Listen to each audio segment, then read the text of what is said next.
Kiki's delivery service. Kiki's coming of age. After tea, Kokiri and Okino went out to run errands while Kiki and Gigi sat dreamily at the garden's edge. I guess I should leave soon, Kiki said. You should. You're not going to decide you don't want to be a witch this late in the game, are you? Gigi asked, looking up at her. Of course not. Then the memory and thrill of her first time flying on a broom came rushing back. For most of her life, Kiki was brought up more or less like any normal girl. She knew that her mother was a witch and that she would have to decide for herself one day whether she wanted to be one too. Still, she never gave the decision serious thought. But a little while after she turned 10, she heard a friend of hers say, I'm going to follow in my mom's footsteps and become a hairdresser. Kiki had a vague sense that Kokiri wanted her to follow in her footsteps. But she didn't wish to become a witch simply because of her mother. I'm going to be whatever I want, Kiki thought. I'm going to decide for myself. One day, Kokiri fashioned her daughter a little broom and asked, Want to try flying? Me? I can fly? You're the daughter of a witch, so I should think so. She could tell her mother was trying to lure her into taking up the family tradition, but it was a rare chance, so she agreed to learn the basics. Following Kokiri, she shyly mounted her broom and kicked off the ground. Instantly, her body grew light. She was floating. I'm flying, she shouted in spite of herself. She was only about 10 feet above the rooftop, but it felt incredible. The sky even seemed a little bluer. And on top of that, curiosity swelled up inside her, lifting both her heart and body. I wanted to go higher, higher and higher. I wonder what I'll be able to see. What's it like up there? I need to know more. It was love at first flight, so of course she decided to become a witch. It's in our blood, Kokiri said with delight. But Kiki told herself, no, it's not just that. I decided for myself. Suddenly, Kiki jumped up from the grass. Hey, Gigi, let's go check on my project just for a minute since Mom isn't here. She jerked her chin towards the shed in the corner of the garden. Why are you keeping it a secret from Kokiri anyway? Gigi moaned. Because she makes such a big deal out of anything to do with coming of age, and she will always have to have her say, which makes everything more complicated than it needs to be. Well, I guess I understand that. Anyhow, you need to make sure it gets lots of sun so it can properly dry out. Only a little. Okay, but don't bring it to bed again. If you sleep with it, it'll get moldy like last time. I know. I need you to help me out, though. Pretty soon, it'll be just us two.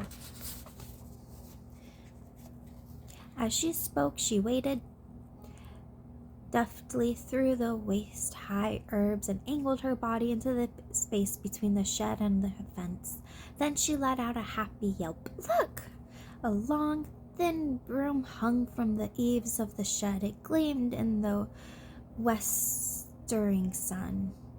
If it's this beautiful, I think it'll be okay, she squealed. Yeah, it seems like drying process went well this time. Gigi looked up at her wide-eyed. Hey, Kiki, why don't you try flying? The weather's nice. I can't do that. Kiki shook her head. I'm not using it until the day I leave. It'll be here soon. I want everything to be brand new. My clothes, my shoes, and my broom too. I want to be reborn. I'm sure Mom will say you're from a long line of witches, so you need to value the old. But I'm me. I'm a new witch.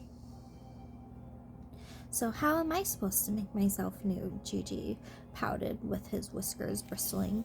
You're fine. I'll brush your fur till it shines. You'll be all fresh. Gigi sniffed. Fresh cat, don't talk about it like you're going to cook me. You're not the only one coming of age, you know. You're right, I'm sorry. Kiki held back a laugh and looked into Gigi's eyes. I wonder how it will feel to leave. I bet you'll cry. No, I won't. By the way, when are you finally planning to do it? Gigi looked up at her again. Seems like we're ready, so we can leave pretty much any time. Want to make it next night with a full moon? What? The next one? Yeah, in 5 more days. Doesn't it feel good to do something right when you decide? This is going to be so much drama as usual. I'll tell Mom and Dad tonight. I wonder what kind of town we'll end up in, Gigi. Kiki looked into the distance with a new grown-up gleam in her eye. I don't know. I'm a bit worried, to be honest, since you're so quick with your decisions. Oh, I'm not worried at all. You can worry about things once they happen. Right now, I'm excited. It's like opening a present. She said breathlessly and poked her broom. It swung back and forth as if it were nodding to her. After dinner that evening, Kiki stood with Gigi before Kokiri and Okino. You don't need to worry. I've decided when I'm going. Kokiri leaped out of her chair. Wow, really? When will it be? The next night with the full moon. Kokiri ran her eyes over to the calendar on the wall, bewildered. What? But that's only 5 days away. You should wait until the next one. Kiki frowned and scrunched her shoulders. See, there you go again. You get mad if I dilly-dally, but then you complain when I actually decide. She's right, dear. It's not quite fair, said Okino. But there's so much to get ready. It's not a lot of work for mothers to do. Flustered, Kokiri turned red. Kiki leaned into her face, shook her hips, and sang, Believe in your daughter. Believe I'm ready. Right, Gigi? He twitched his tail in reply. What? Kokiri's jaw dropped and she lowered. What do you mean you're ready? What did you do? I made a new broom. Gigi helped. Hold on, I'll go get it. Kiki opened the door and raced outside. Here it is. She went back in no time, showing Kokiri and Okino the broom she's hidden by the shed. Oh, nicely done. Okino smiled. I soaked willow branches in the river and then left them in the sun. I did good job, right, Mom? Kiki swung the broom to show it off. Kokiri slowly shook her head. It's a beautiful broom, but you can't use it. Why not? I don't want to use that little broom I've had until now. Flying is the only magic thing I can do, so at least I want to fly in a nice new broom. If flying is the only magic you can do, doesn't that make your broom that much more important? What will you do if you have trouble flying on something you've never ridden before? Your start is so critical. Coming of age isn't so easy. Kokiri shook her head again and continued. We can only give you a little money, enough to eat for a year if you really keep your expenses down. After that, a witch has to survive on her magic. During this year, you need to figure out how to make a living, like how I prove myself useful to this townspeople by making medicine. Go with my broom. It's broken in, and you already know how to fly with it. Oh, I don't want to. It's all dirty and black, like it's been used to clean a chimney. And the handle is so thick and heavy, it's clunky. Don't you think, Gigi? Gigi watched from near her feet and let out an exaggerated purr. See, Gigi agrees with me. He says a black cat riding the broom will get mistaken for a rain cloud, but on a willow broom, he'll look like a prince in a glass carriage. I don't know what to do with the two of you. Kokiri explained. You're still a child, aren't you? Brooms aren't toys, you know. At some point, my broom will get too old, and then you can use whatever you like, but then I'm sure you'll be a full-fledged witch. Kokiri suddenly closed her eyes, as if she was trying to think of something. Kiki pouted and tapped the broom on the floor. What about the broom I made? I'll use it instead. No problem with that, is there? Kiki glanced at her broom for a few moments, but then looked up and said, Fine. But let me pick my dress. I saw a pretty one in the shop on Main Street with a flower pattern. If I wear that, I'll look like a flying flower. I'm sorry, but you can't do that either. Kokiri had a serious expression on her face.